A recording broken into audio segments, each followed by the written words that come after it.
هاي، ازيكم عاملين ايه؟ يا رب تكونوا كويسين.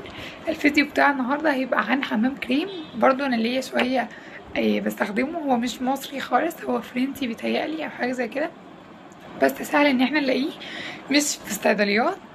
هقول لكم فين، بس خليه لما نبدا الفيديو مش هطول عليكم. يلا بينا مع بعض نبدا الفيديو.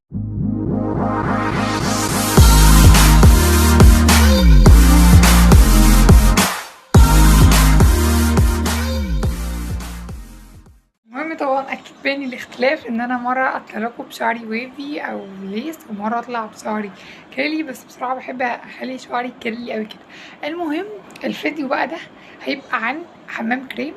بصوا انا بعتبره هو مبدئيا مش حمام كريم، هو ماسك للشعر، حاجه كده بتخلي الشعر جامد قوي. هتستخدميه بعد الكونديشنر بتاعك، او لو انت مبتستخدميش كونديشنر عادي، عايزه اقولك هو هيقوملك بالدورين، بدور الكونديشنر وبدور حمام الكريم. فحتى لو ما بتستخدميش بلسم قبله هتحسي ان انت مش محتاجه تستخدمي بلسم عادي. يعني بستخدم حاجه قايمالي بالواجب ده وبالواجب ده. بينعم الشعر قوي، بيخلي الشعر كده حلو كده وناعم وباين عليه قوي، بيطري الشعرايه وريحته حلوه جدا. في انا فاكره ان كان في النوع ده، في نوعين تاني، واحد بالكرياتين وواحد ده مش فاكره بايه، بس اللي ده هو بتاع ممكن ده بتاع او الماسك بتاع الشعر بتاع جون فرانس. انا مش عارفه بقول اسمه صح ولا لا، بس هو ده يعني. وكان في منه ده بالشيا باتر، ده بزبدة الشيا، وكان في بالكرياتين، مش فاكره خالص التالت ايه، بس اللي كان بالكرياتين او بالبروتين ده كان بدل اللاين الاخضر ده كان موف بتهيألي. بس ده انا حبيته لان انا شعري مش عامله له بروتين ولا كرياتين، فما فضلتش خالص ان انا اجيب له حاجه كرياتين او بروتين. فقلت عادي انا ممكن اجيب اللي بالشيا بطر. وحقيقي هو اختراع.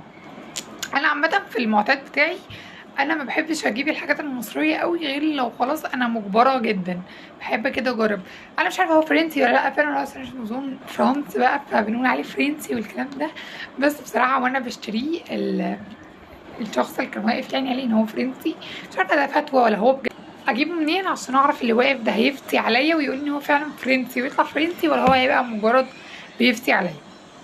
طيب اي محل بتاع ادوات تجميل عادي، بس المحل يكون محترم، مش محل كوته تحت الكوبري وعايزه الاقي فيه الماسك الاختراع ده او اللي هو فرنسي يعني مش ان هو فرنسي.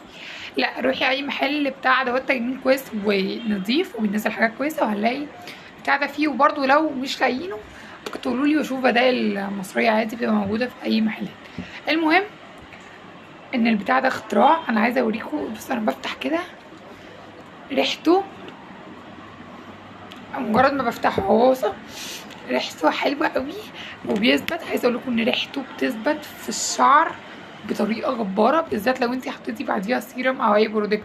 ريحته مش فايحه قوي، هتلاقي البتاع ده ماسك كده في الشعر وانت تفضلي شماه طول الوقت. ان انا اوريكم من جوه هو عامل ازاي. طيب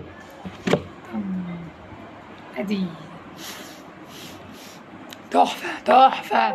بس هو كده من جوه لونه حلو كده شويه، لونه جميل قوي بالنسبه لي.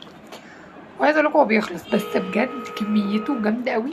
يعني ده مثلا جايباه من شهر 4 او حاجه زي كده، ممكن يبقى مش كتير 4 شهور، بس ان انت بجد تبقي بص هو 600 جرام 500 جرام. ممكن 4 شهور ده ميبقاش رقم، بس هو لسه مليان يعني، هو مخلص، هو مثلا في لغايه هنا ولا حاجه. فلا بص مش عارفه بصراحه، بس ممكن يبقى لذيذ يعني. بس 600 جرام لو حد مش بيستخدمه كتير هيقعد معايا. بس الفكره ان انا بستخدمه كتير جدا، مفيش شاور باخده غير لما ابقى لازم حاطه منه، وحاطه منه كميه محترمه على شعري، بحب اغذي شعري قوي. طيب سعره كان عامل كام؟ سعره كان عامل حوالي 75 او 85 حاجه زي كده، مش فاكره قوي. بس هو كان ما بين ال 85 يعني ما بين ال 75 وما بين ال 90 هو في النص كده يعني، هو 75 85 او 90، هما حاجه من الثلاثه دول. ما كانش ازيد من 90 جنيه. مش عارفه ده كان سعر قديم ولا لا، بس مش هتندموا على كل نص جنيه هتحطوه فيه. هو مكتوب عليه من ورا، يعني هو الترانسليت بتاعه لان هو كله بالانجلش، فان انتي بتحطيه 15 دقيقه على الشعر وبعد كده تشطفيه. بس انا لما باجي استخدمه فضلت فتره كبيره قوي بستخدمه عادي، ان انا بحطه واروح شطفاه على طول. طبعا ما بيديش احسن نتيجه زي لما تسيبيه على الشعر، فعرفت تسيبيه 15 دقيقه اوكي، عرفت اوكي، ما عرفتيش حطيه اطول من كده، عايزه اقول لك مش هيضر معاكي خالص. واهم حاجه ان انتي تيجي تشوفي الشعر تشوفي كويس جدا، ما تسيبيش فيه اي حاجه خالص. بس انا كده قلت سعره وقلت استخدامه وقلت كل حاجه عنه. انا كده خلصت الفيديو، واشوفكم فيديو تاني وجديد.